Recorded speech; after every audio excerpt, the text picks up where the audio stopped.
Hey dudes, welcome to Splat from the Past, the only 80s themed horror and sci-fi show where things can get totally radical. Now today, I will be welcoming a great character actor, one of those, hey, it's that guy type of character actors, Tom Dugan. He was in such 80s cult classics as Odd Jobs, Thunder Run, with another guest of mine, Jill Whitlow, Perfect Crimes, The Naked Gun, Nightwish, and in the 90s he did the very underrated thriller Lisa and Leprechaun 3. Tomorrow's St. Patty's Day, so I had to make sure I had to get a Leprechaun guest either the day of or the day before on, and I can't wait to have him on today. He has his own one-man theater shows out in Los Angeles that I want to talk to him about. And it's going to be a pretty interesting show, I think. Here is my interview with Tom Dugan. Hello. Hey, Tom. Welcome to the show. Thank you very much. I'm looking forward to speaking with you. Yes. Everything all right over there? Well, it's boring, just like everywhere else. Yeah, everyone's just, freaked out about that coronavirus, but I think we're going to make it. Yeah, I think we'll survive. Yes. So it's such a wonderful honor. Thank you for taking the time today. Oh, absolutely. My pleasure. So, going back in time, did you gravitate toward acting early on in your childhood? No. I really kind of caught the bug. Seriously, I caught it in high school. Mm-hmm. When I, my junior year of high school, that's when I decided that I really wanted to do this. But before then, it was just fun, I guess I started, telling stories and feeling comfortable in front of a crowd, 6th or 7th grade. Mm-hmm. And it started out probably with the school plays when you were young, but you just didn't think that you were going to do that for a career until high school. Yeah, there was no one. There was no teacher who said, "Hey, you can do this for a living." And anything that I had heard from the grown-ups around me and my family was like the stupidest choice you could make in your life was to try to become a star. There was very little understanding of that is a career path, being an actor. When my family, my parents, my aunts and uncles, when they thought about stuff like that or a choice like that, they would think, "Oh, you just want to be a star." Mm-hmm. And that's a foolish notion, which it is a foolish notion. You should not get into, I think, show business to be a star. You get into show business to perform. Once I got into high school, junior high school, and some teachers said that people actually do this for a living. I began to get a more three-dimensional understanding of, that you could do this kind of stuff. Mm-hmm. And where are you originally from? I'm from the smallest town in New Jersey called Winfield Park, New Jersey. Mm-hmm. Was that a theater town? Oh, no. It was a blue-collar town that was pretty much low-income housing. It was built during World War II to house the workers in the shipyards in Jersey City, New York, Newark, to build for the war effort. And it was a nicely made place. It was about 1 mile by 3 miles, and now it's a mutual housing corporation, so the whole town owns the town. So it's kind of cool. Oh, that's cool, yeah. And so after high school, where did you study acting? I went to Montclair University it wasn't a university then. It was just a state college in Montclair, New Jersey. And that's where I really learned most of the things that I use every day. It's an excellent theater program, and the teachers I'm indebted to this day. Nice. Was there any students in your class that went on to become successful? Not stars, but my friend Troy Eric West on Broadway many times at Tracy Lett's plays. And a dear friend of mine, who I'm still friends with, he lives a few miles from here. His name is Mike Price. Mm-hmm. And he's got I think he's got 4 or 5 Emmy Awards for writing and producing for The Simpsons. Wow. Yeah. That's very impressive. Yeah. Were you able to get work right away? No. Well, I mean, yeah. I mean, I moved. I didn't finish college. I finished 3 years of college, and then Ronald Reagan became president, and he cut the budgets for the grants and the loans that was providing money for me to go to college. And so I had to leave, and I decided to go to Los Angeles in '82. Mm-hmm. And it wasn't. I mean, I started out doing children's theater and touring all around doing children's theater, making pennies. But then in 1984, I got cast in my first movie, and that's pretty much when I became a professional. Was that Odd Jobs? Yes, it was. Good for you. I've seen this movie a million times since I was a little kid. It used to be on HBO like every other day. I'll tell you, that was a very fun day of work. I'll tell you, it was improv-y. It was fun. Mm-hmm. Yeah. So, and there were some outtakes that I used to have that were even funnier, but somehow it got lost in my storage. But yeah, that's life. Wow. So did you just go and audition for that? Yeah, I went and auditioned, and they knew, it was a low-budget film. They knew that I was non-union, but what happened was that there wasn't much dialogue in that scene. And just for your viewers, I played basically a syphilitic sheep herder who was carrying on a torrid romance with one of his flock. Yeah. Yeah. And I said to the director, I think his name was Mark Story. Yes. I said, can I get a running start with this? Because there's only a couple lines, Yeah. Can I improv a little bit? And then I did. I improv for about 3 minutes, and he was laughing so hard that he just said, "You have the part. We're going to Taft-Hartley you, get you into the union, and you've got the part," which was kind of magical. Yeah. And I don't think he ever made another movie again. Well, he was a good guy, and I know that he was big before then in directing commercials. Oh, okay. Yeah, I don't know where he went. Yeah, that was right at the height of the stand-up comedy boom. That's why they got Paul Reiser, Robert Townsend, Rick Overton, Paul Provenza in there. And, of course, Scott McGinnis, who was an actor, not a comedian. And MacGyver playing the jerk in the movie.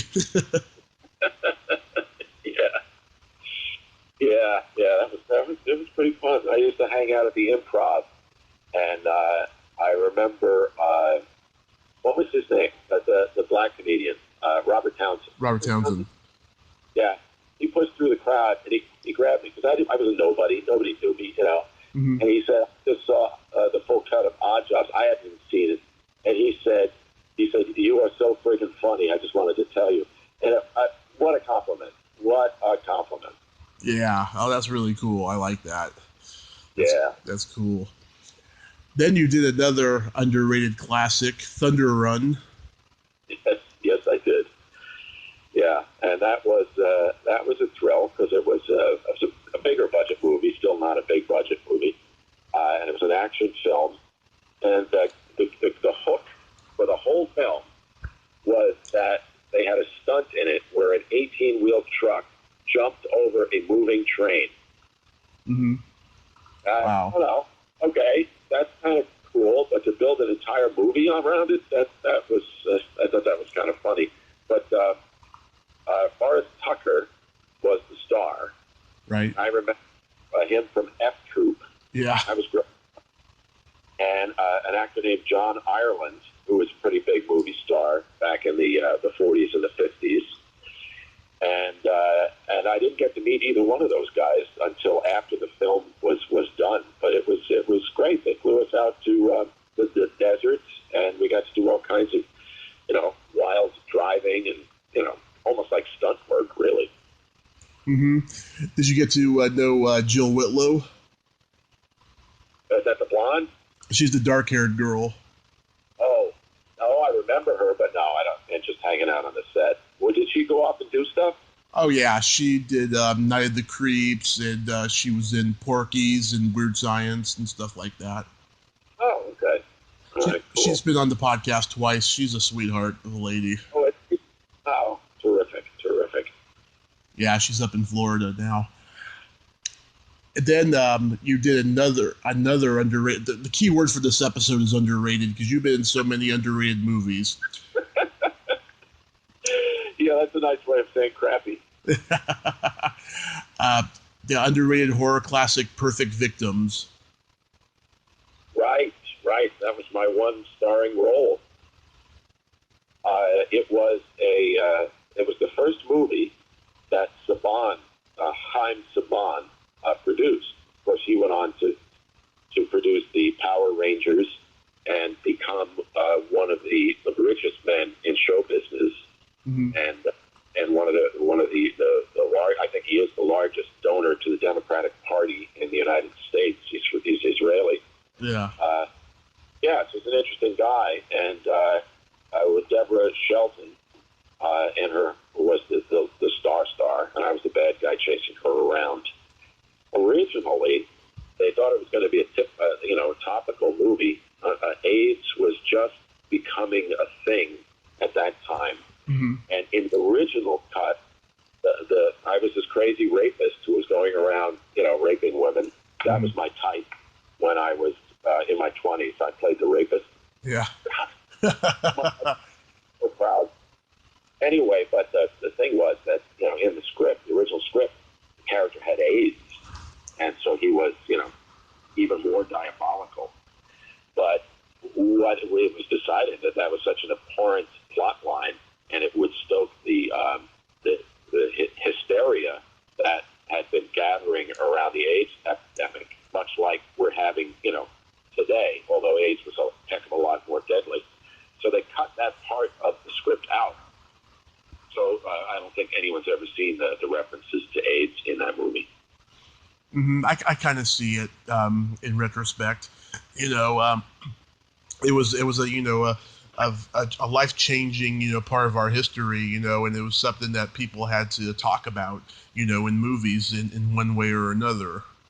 Yeah, and they were. I guess the producers were really trying to capitalize on it, and that wasn't cool. Yeah, but was Deborah Shelton good to work with? Yeah, she became a friend of mine for years. I've lost contact with her, but she has quite a sense of humor and a more beautiful human you're not going to find. Oh, that's great. Were you under a lot of pressure to be playing the lead in this?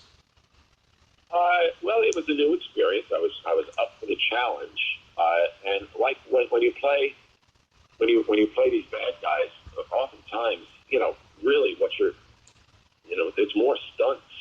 Doing more stunts than it really is even acting.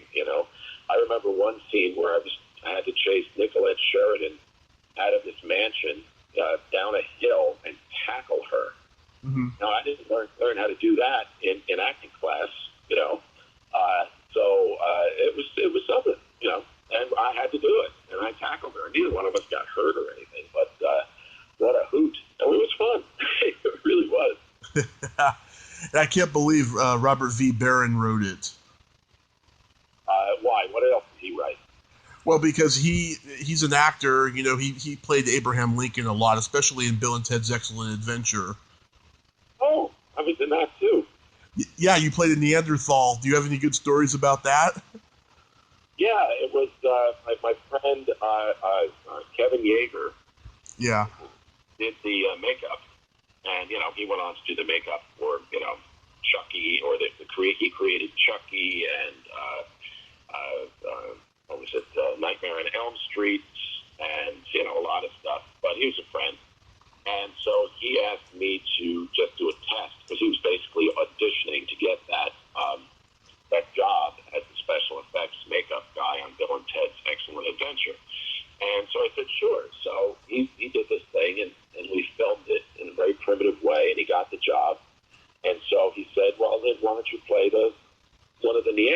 So I said, great. And Keanu Reeves was a unique kind of guy. Yeah. You know, he was just a kid. So, you know, he was just an awkward kid. So, you know, I had very minimal interaction with him. But where that movie creeps up everywhere, and it's fun to have been a part of it. Who knew it was going to be such a big deal? Yeah, I mean, it's a cult phenomenon, and they got the third one coming out pretty soon. No way, really? Yeah, they finally did it. They started shooting sometime last year, and they said it's going to come out this August. Original cast? Well, yeah, Keanu Reeves, Alex Winter, and I know that George Carlin's daughter is going to be taking his place in the movie. Oh, that's cool. But it's like, but they got Amy Stock playing the stepmother again. She was supposed to do the podcast last year, but then she's like, let's wait a year until that movie comes out. And I said, okay.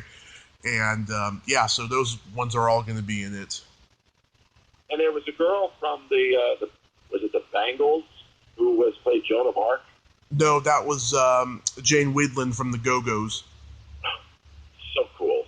So cool. Yeah. I know. And the funny part is Diane Franklin, who plays Princess Joanna in the movie, she wanted to play Joan of Arc originally. Ah, okay. Yeah. But they had already cast Jane Wiedlin. Yeah. You did a lot of these like little roles here and there. Like you played a drug dealer in the first Naked Gun movie. Yeah, that was. Little did I know that shooting O.J. Simpson would be a cult cool thing. But I tell you what, doing that. First of all, I got to meet Ricardo Montalban, which was a thrill. Yeah. And you know what? O.J. Simpson was the nicest guy. He was just the nicest guy in the world. Yeah. And I remember the first day, we shot 2 days on that. And the first day, he showed up on the set with Sharon Stone. Oh. Yeah. And I was just like, hello, wow. You know, she was good looking. And I had the first time I was ever on a set, I was an extra in Irreconcilable Differences. Oh, yeah. And I spent a day, you know, being an extra standing right next to Sharon Stone. You know, I think that was her first big movie, too. It was a very good movie, by the way. Mm-hmm. Anyway, the next day on the set, I saw that O.J. Simpson was showing up, and I was looking forward to seeing Sharon Stone again because she was so beautiful. Well, it wasn't Sharon Stone. There was a woman who was even more beautiful than Sharon Stone, another blonde, and that turned out to be Nicole Simpson. Oh, wow. Yeah. That's when crazy. we were shooting the scene, which is basically he comes in, if you remember it, he comes in and he's shot by, 8 guys with guns, and he does the most elaborate death scene in the history of film, where he stumbles back and he falls into a bear trap, and then he puts his he leans on red paint, and then he falls into a wedding cake. And then a rat trap or something. Yeah, the bear trap, all that stuff. The hardest part was keeping a straight face. It was so friggin' funny. Yeah. And we did manage, and I'm happy to be a part of that movie. Yeah, me and my dad, we watch it now, and we just laugh hysterically because we wish that would happen to him in real life. Right. Oh my God! Wow, I didn't know you were an extra on Irreconcilable Differences. That is a great movie. I was so ambitious. Mm-hmm. When I was doing that movie as an extra, I was going to get myself in the shot every damn time I could. So at one point, like you see, like there's a scene where Sharon Stone is ruining a shot because they're doing a musical of Gone with the Wind. It's a funny setup. Mm-hmm. And there's an argument that happens on the set. All the extras stand up, and while there's an argument going on, I think the argument is between Sharon Stone and Ryan O'Neal. And they're cutting over, Ryan O'Neal's shoulder to do the close-up of Sharon Stone. And then they do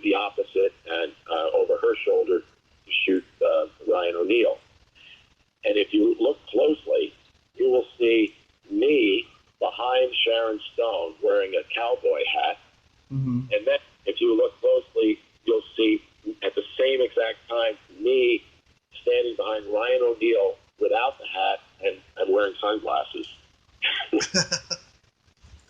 So I snuck into every possible scene I could. Wow. Was that one of your first jobs you got when you got to LA? That was the very first time I ever set foot on a movie set. Wow. And Charles Shire directed that. Yes, yes. It was basically about he and his wife, I think. It was autobiographical. Mm-hmm. Yeah, that's cool. Any good stories about Nightwish?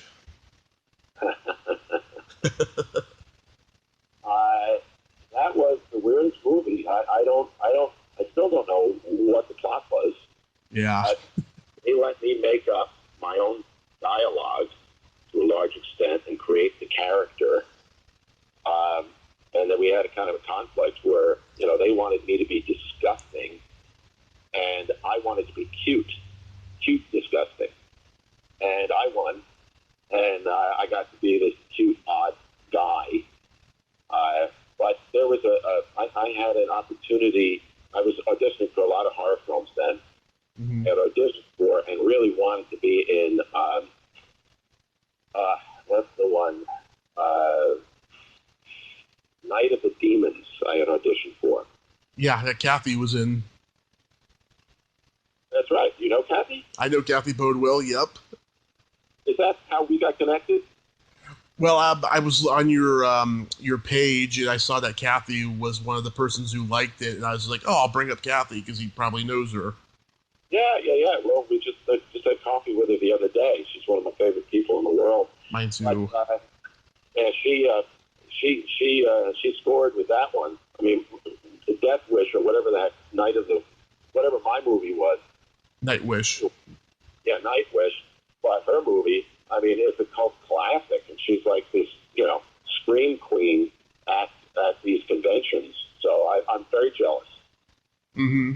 I love Kathy. She's just an amazing lady, and she's got a great sense of humor. Yeah, she really does. Yeah, I always make her laugh. How about working on Lisa? Yeah, Lisa was a cool one because, well, first of all, the casting director was Michael Chinich, and Michael Chinich cast me in about, 6 movies, maybe 7 movies. He did all of Ivan Reitman's films. Mm-hmm. And so that was my connection to get into all of Ivan Reitman's films. And so Lisa came up, and my dream girl when I was a teenager was Cheryl Ladd. Ooh, yeah. She was it for me. You can keep your Farrah Fawcett. I was all about Cheryl Ladd. And to actually do a movie where she was in it was what a thrill. And then when I got to meet her, it just became just a study in staying calm. Mm-hmm. Yeah. You're so impressed with, well, you just don't want to say anything stupid. And I think I succeeded. Yeah. Stacey Keenan became a friend. I was in acting class with her, and she was just a 14-year-old kid when we did that. But I got to know her as an adult, and she's a pretty good actress. Yeah, she is a very talented actress. She should have been able to break into movies, but she got successful off of My Two Dads and Step by Step. Yeah. Well, that's nothing to sneeze at. Yeah. Do you know what she does these days? No, I've lost touch with her. Yeah, I don't think she does much these days. She probably gets a ton of residual money for those shows. Yeah, she's probably doing all right. Yeah, I like this movie though, Lisa, because it kind of predates the internet, with meeting stalkers. That's interesting. Yeah, that's true. Yeah. At the time that you guys were making it, was there like a news story that was the movie was kind of based on? I'm trying to. I knew it was a thing, but no, I can't remember. The specifics of that. But I know it was incredibly creepy. I mean, I got to be one of the creeps, but I did. She was. As I remember it, she was very sophisticated on the telephone. Mm-hmm. Sounded older, And so I don't know if I was playing a creep or somebody who was just taken in by her sophistication, whatever. See, I'm the victim here. That's the real point. I know, because the creeps think that they're that they're right. They think that they're right all the time. Yep. You know. Now comes my favorite Leprechaun sequel, Leprechaun 3. How did you get cast in that? Well, once again, I'm happy to say that when I was auditioning, what was the director's name? Brian Trenchard Smith. Brian Trenchard Smith. Wow, how British does that sound? Yeah. I said to him, we went in and I said, I got to tell you, this dialogue just ain't working for me. Can I make up some crap? And he said, I wish you would. And once again, he said, after my audition, he said, you can have the part as long as you make up your own dialogue. So that was very cool. I had a lot of fun doing that movie. I wish I had more of an opportunity in that movie, because it was fun. It was really fun. Mm-hmm. Did you guys actually shoot in Las Vegas? No, we shot in a room that I think used to be called the Copacabana at Ambassador Hotel. Was it on Wilshire in Hollywood, where Robert Kennedy was shot? Huh. And I think the room that we shot in was where they made the announcement that he had been shot. Mm-hmm. They set it up to look like, Vegas. And I do know that they went and did a couple of establishing shots with Warwick, in the streets in Vegas. But that was just like, 24 hours in and out, such a low-budget film. But while we were waiting around to do our scenes, I remember somebody bringing us down to the cellar, and there's a mark right on the floor in the kitchen where Robert Kennedy lay dying, and I got to see that, and it was intense. That was intense. Yeah. Wow, God. So it was shot in Hollywood. I kind of figured it didn't look that convincing as Las Vegas. It looked like it was shot in an Indian casino. Yeah, not even. Yeah, that's crazy. I love this one because the humor is so good in it. Yeah, they really they allowed you to just have a good time. And who was the guy? Who's the actor that I was threatening? What's his name? You mean the main guy? The one, he was in Cat Ballou with Jane Fonda. Let me look it up here. I know who you're talking about. It was a thrill to work with him, because Cat Ballou was one of my favorites as a kid. Yeah, that's a good one. Yeah, and but you can't say that. I've had gray hair since I was 17 years old, and you can't go up to an actor and say I loved you when I was a kid, because it's like a real insult, because it's like you're making them seem a lot older than because they assume I'm older. Yeah, it was Michael Callan. Michael Callan, yeah, he was a funny guy. He was fun. He was a good guy too. It was fun, yeah. What was Caroline Williams like? Which one is she? She's the oh God, what's her name in the movie? Loretta. She's the one whose lips and ass explodes. Yeah, she was having even more fun than I was.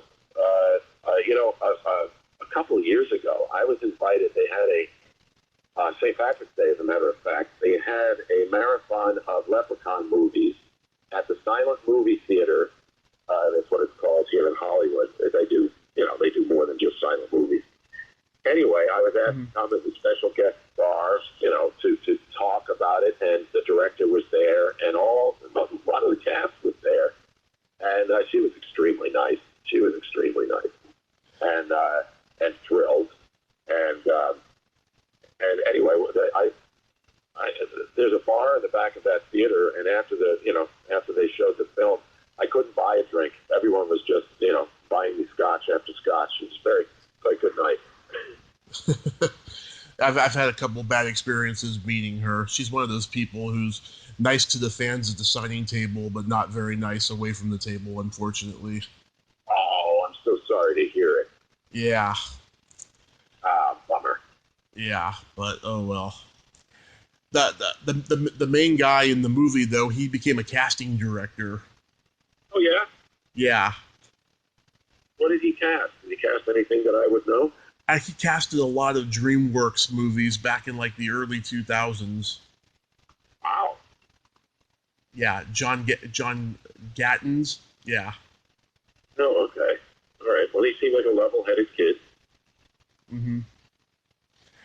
And how about any memories of working on Hellraiser Bloodline?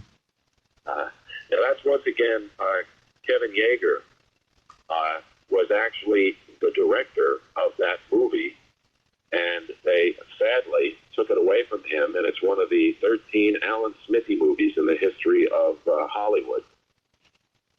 You knew all that, right? Yes. Yeah. So I was very upset for him because he's a very good guy, very talented guy, but he had no experience with directing. But when my scene one of my scenes came up where Pinhead was coming around the corner. I remember, him directing all of us, and I had never seen any of the movie. So there he is in his outfit and everything, and okay. Or no, he wasn't even in his outfit. We were just actors blocking it. And I kept referring to his character by the wrong name. I called him Nailface. Mm-hmm. I called him Needlehead. I called him all kinds because I couldn't remember the name. And he kept saying Pinhead. And when I got it wrong like the third time, he just totally lost his shit. He said, the character's name is fucking Pinhead. I mean, so what is the actual character's name? What is it? Is it Pinhead? Yeah, it's Pinhead. Yeah, it's Doug Bradley. Yes, Pinhead. But I couldn't get it right, and he got so pissed at me because it was like I was mispronouncing Macbeth or something. Macbeth. Yeah. And so there's a scene where he comes around the corner, and I see him for the first time in the spaceship. And I remember thinking, okay, so what am I going to use as a control or a trigger or something to get me frightened? To be believable in this moment. Yeah. Let me tell you, when the smoke machine started and the lights were all set, he came slowly walking around that corner. I didn't need any help getting frightened because I just about shit myself. It was so scary. It really was. It was like, oh my God. It was a very good time, and it was funny that the girl that he cast as the lead was a dead ringer for his brother's girlfriend at the time, and his brother's girlfriend at the time was Sandra Bullock. Oh, that's interesting. Yeah, and I remember because my best friend at the time was Jeff, his brother Jeff, who was dating Sandy. And I remember calling, Jeff up or talking to Jeff and saying, your doppelganger, tell Sandy your doppelganger is on the set with me. Huh. Wow. That's crazy. Yeah. You mentioned before you've done several movies with Ivan Reitman. What's he like as a director? I am so grateful to him for all of the work and all the residuals that I continue to get. But, he didn't have a very soothing personality on the set. Mm-hmm. Similar to, what you said about the actress from Leprechaun 3. Yes. It's similar to that, but of course a very, very, very powerful version of that. So you just hope for the best on the set, that he was in a good mood and that you didn't screw up. I saw him once. I was in the only flop that I think he ever did was called, what was the name of it? Arnold Schwarzenegger and Emma Thompson. Oh, Junior? Junior. Junior. Yeah. I had a very small part in Junior, but the guy who played the waiter, he flubbed his lines the first time. Mm-hmm. And this guy, I mean, you'll see him in the movie. You'll recognize him. He's done like a billion things. This is a real professional. He flubbed his lines. And Ivan Reitman yelled at him so fiercely that he went on and flubbed like 6 other takes because he was so nervous. Mm-hmm. And I was watching the whole thing. I mean, like I said, I'd done 7 movies with these people. I knew everybody. So I was watching, and I could see that he realized what a mistake he had made because he was worried about wasting time, and that's why he got mad at the one take that was ruined. But because of the way he handled it, it cost him half the day. Oh, wow. Yeah, but once again, I'm very grateful for him for all the work that he gave me. Yeah. I was the guy who auditioned everyone. Mm-hmm. They brought me in to read with all the stars and all the actors for their audition. And then in turn, I would get a part. And so it was a fascinating a period of time for me because I got to read with, act with everyone. It was a real learning experience. Mm-hmm. So, how did you get into one-man theater plays? Well, that's a good question. What happened was I was in acting class, Howard Fine's acting class, and Stacey Keenan was in the class with me, along with Deborah Shelton and what's her face from Showgirls? Elizabeth Berkley. Yeah, Elizabeth Berkley. A bunch of people. A lot of people went on to become famous. Anyway, I was having trouble with stage fright, and I would go out on stage and I'd forget my lines, and that was awful. And I know that was like the deadly killer of actors, where the pressure of auditioning or this is your big chance really starts to eat away at your confidence, and it usually manifests itself by forgetting your lines. Mm-hmm. I've known many actors who have given it up because they were just too petrified to go on stage or go in front of a camera, and I wasn't going to let that happen to me. So what I did was I kept doing scenes in class, but rather than scenes, well, there was one thing I did a whole scene by myself without any dialogue at all. And it was a comic thing. And the teacher, Howard Fine, said, "Oh, that was great, Tom. Are you working on a one-man show?" And I said, "Oh, well, of course not." He said, "Why, of course not?" And and I said, "Well, that's the lamest thing an actor can do is work on a one-man show, right?" And he said, "No, it's not." And I said, "It's not?" And that was a turning point in my life where I was kind of given permission by somebody who I respected that you could do this. It's not a stupid thing to do. And of course, it's turned out to be the majority of my career. So that was a big moment. Wow. So yeah, I mean, I admire anyone who can do those type of shows and stuff. I've been doing stand-up comedy for 14 years. It kind of reminds me of the same type of thing. Yeah, exactly. Yeah. Only with stand-up comedy, people aren't yelling. I mean, with acting, people aren't yelling out, "You suck, get off the stage." Yeah. Exactly. Yeah, so I admire the ability of a stand-up comedian to, say, "Man, you got to be tough." Mm-hmm. Absolutely. You have to just be on your toes the entire time. Yeah. So it was a way to create your own work when movie and TV roles were sparse? You bet. And it's still a way for me to have a career and to make a living and to be treated well, Mm-hmm. I go all over the country, and I get there, and, I play at packed houses. I'm treated well, and I'm very happy with my career. Mm-hmm. Is it a pain in the ass, though, to get a theater to let you do the show there? again? Is it a pain in the ass to get a theater to get you to perform the show there? At the beginning it was, but I persevered. I toured with my play called Wiesenthal for 5 years before I kind of made it big. I was you know who Wiesenthal was? No.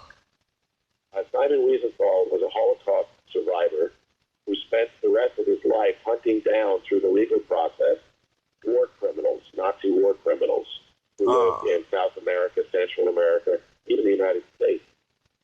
And he is very famous for doing that. And I wrote a one-man play based on his life. And it was a big deal for me. I have a fat suit because he was a heavy man. Mm-hmm. Puts about 70 pounds on me, visually.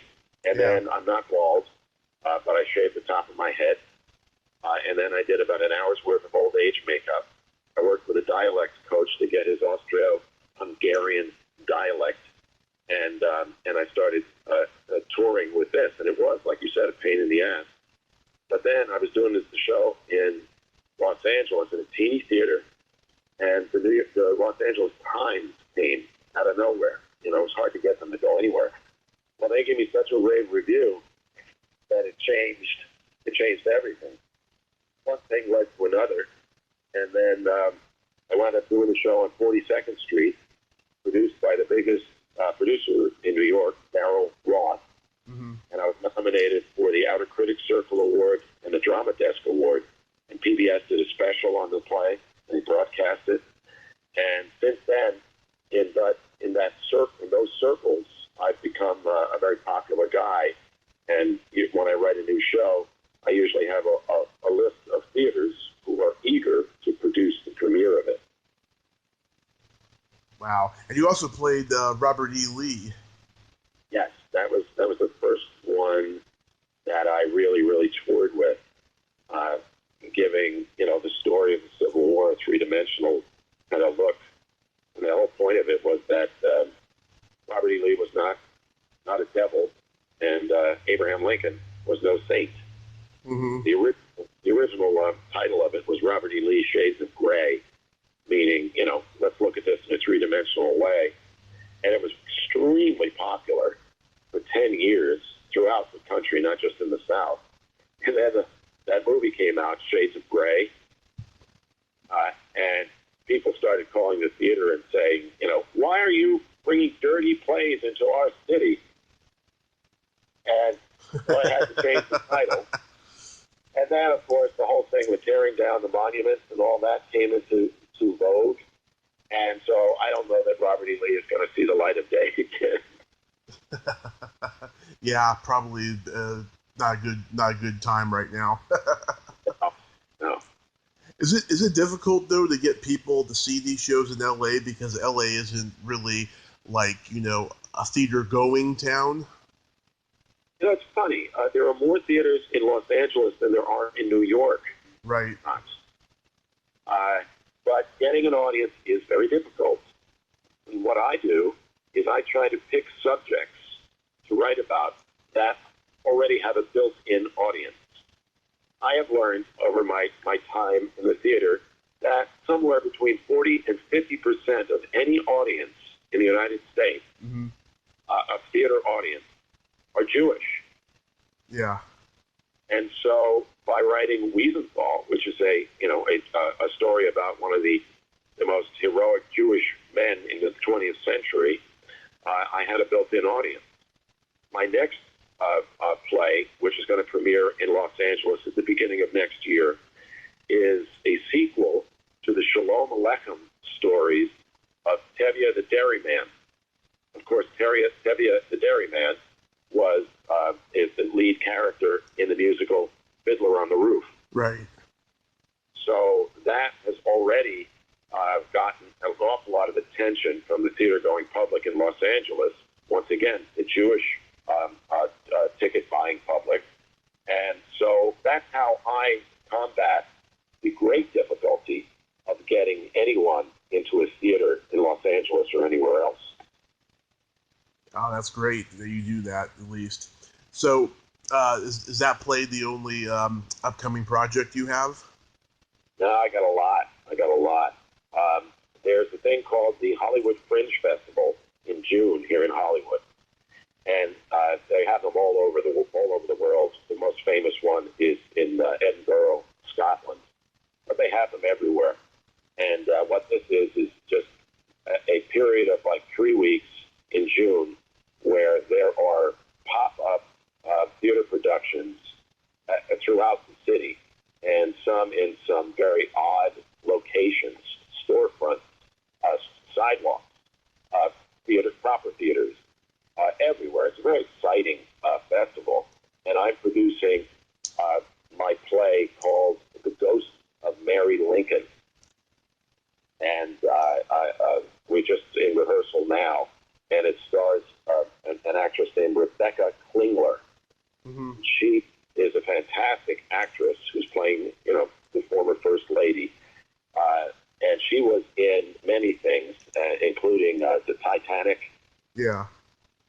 She toured the United States as the understudy for Sally Field in a very popular play called The Goat, or Who is Sylvia.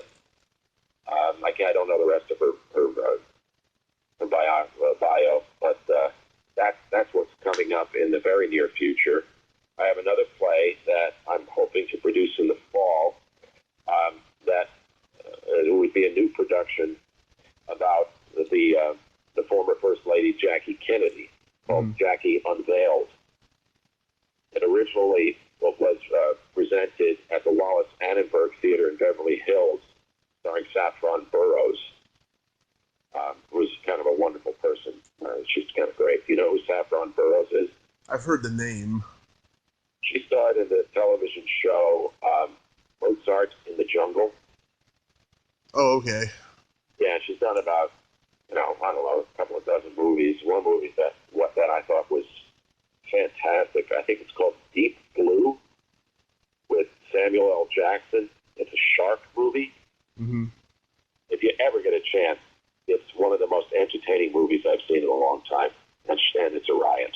Okay. Anyway, one thing leads to another. So yeah, I've got a lot of projects going. Oh, that's great, Tom. I hope they're all successful for you. Thank you. It must feel great to be busy like that. It is. There's nothing worse than an empty schedule. And I think everyone can relate to that now because we're all so quarantined that, things are being canceled left and right. I had 5 performances of Wiesenthal canceled in Florida just the other day. So, I don't have anything scheduled until, I guess, July, which, that sucks. Yeah, but let's hope for the best. Let's just, let's just be optimistic and things will come to pass. Yeah, I think we'll survive. Well, Tom, you have yourself a great day. Thank you so much for coming on the podcast today. Oh, absolutely. Please send me the link and everything to listen to what you got there. I sure will, sir. And God bless you, and, stay healthy. Yes, you too, and good luck with the stand-up. Thank you so much, sir. All right, bye-bye. Bye-bye. Well, there you have it. Tom Dugan. Ain't he a cool dude? Wow. Ever busy, ever self-made maverick. Great guy. I love talking to him. If you like this video, everyone, please subscribe to my YouTube channel. Add me as a friend on Facebook. Join my Tommy Kovac comedian page on Facebook. Follow me on Twitter and Instagram and all that fun stuff. Well, that's all the time we have this week on Splat from the Past. Until next time, this is Tommy Throwback Kovac saying, there's no shame in living in the past, because the present sucks. Later, dudes. And happy St. Patty's Day. I'm the Leprechaun.